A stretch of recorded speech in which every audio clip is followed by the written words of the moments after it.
Hey guys, Anthony with Austin Instructor Weathersfield here with Joshua. Today we're talking about Fabris Plate 31.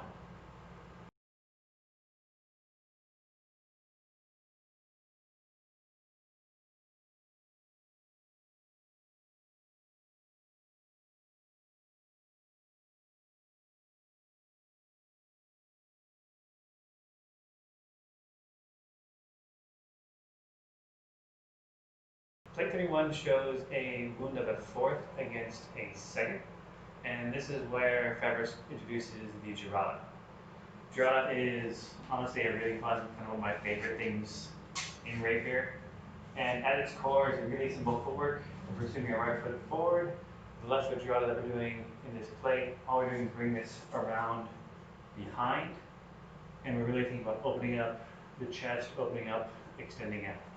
So I go from a forward position here, back foot kicks around behind, and I'm able to lean out through into a thrust.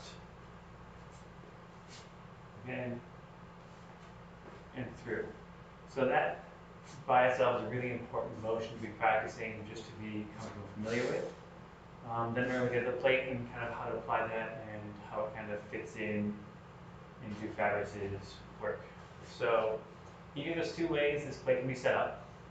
One to the inside, one to the outside. The easiest one he describes second. So we're going to start there. That just makes a little bit more sense. And this is going to be starting when we're both to the inside. So this one kind of throws us for a loop because it's very similar to the other plates we've done in the past. So it takes some time to kind of analyze this, break this down. This plate starts with me moving to find his sword. So I'm coming up finding his sword. As I find his sword, my opponent is going to cavazione, change sides, and with all good cavaziones, you should be moving forward into a thrust trying to make contact. Because this hand is in motion, I can't just make a simple parry, and I'm kind of stuck either getting stabbed or moving around and kind of avoiding the target. So the girata is a void. It's really important to remember that. I'm not turning in place to get distance. I'm rotating on my front foot, rotating around my front foot, honestly, getting behind myself as I move. So again, if he's out, as I move to find his sword, he cavaziones. I'm going to re-cavazione, counter-cavazione, actually going through. I'm going outside his attack. As I do that, that back leg comes up, and I very nicely move behind his sword, avoiding that position while I stab him in the ribs. So being there again, nice and slow. As I come up, I'm going to step around, kind of match that nice angle pose we see. So things about this before we move on to the second option. So as I said, there's two other plates we've talked about in the past that kind of mirror this a lot, but they're different for very important reasons I want to get into.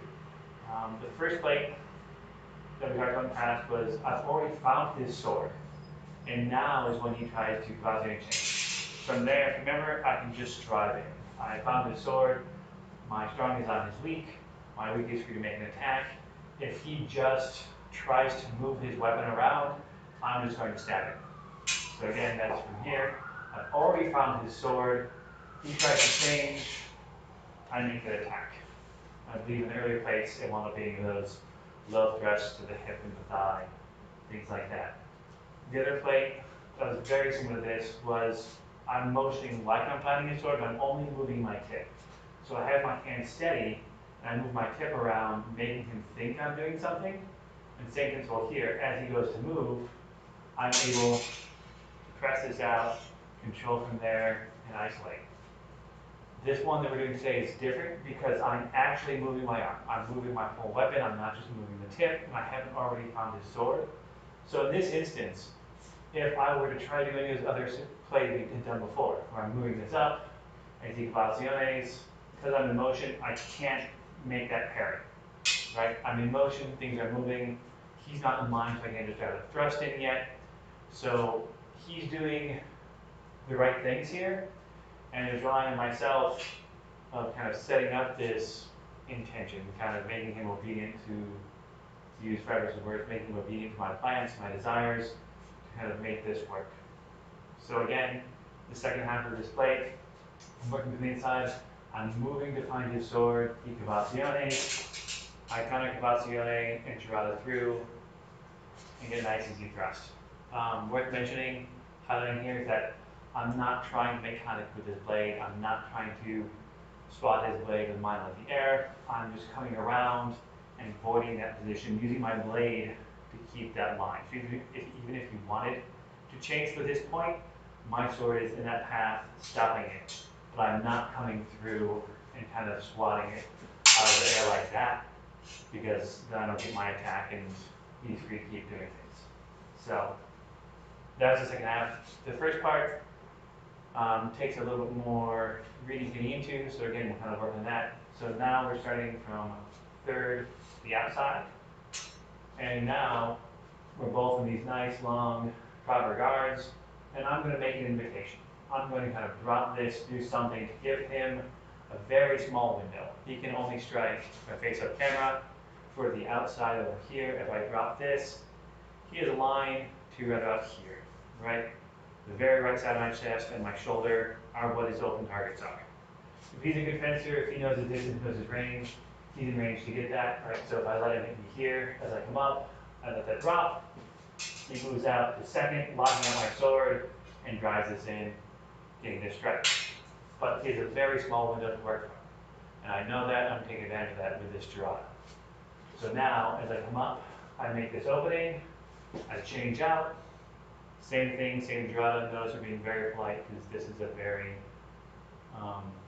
impolite technique.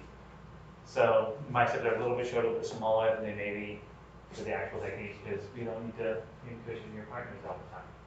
So I'm coming up, nice good guard. I drop and make a motion as he falls into that attack, which isn't a bad attack per se, other than the fact that I haven't engaged my feet. I'm using myself free to move. This is why it's kind of, this describing the text as an invitation, right? I'm saying, yes, you should attack me here, you should strike at this target, and if he commits in a forward action, as soon as he moves, I know that I can void that attack and change through, bounce underneath, and make my own.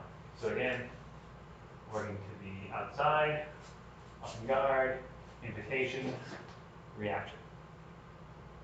So that's plate 31. A little bit more in depth, a little more to work with this time, so we're going into the good stuff. As always, if there are any questions or comments or confusion with these, feel free to reach out, email us, reach us on Facebook, comment below. And otherwise, thanks again, and we'll see you next time.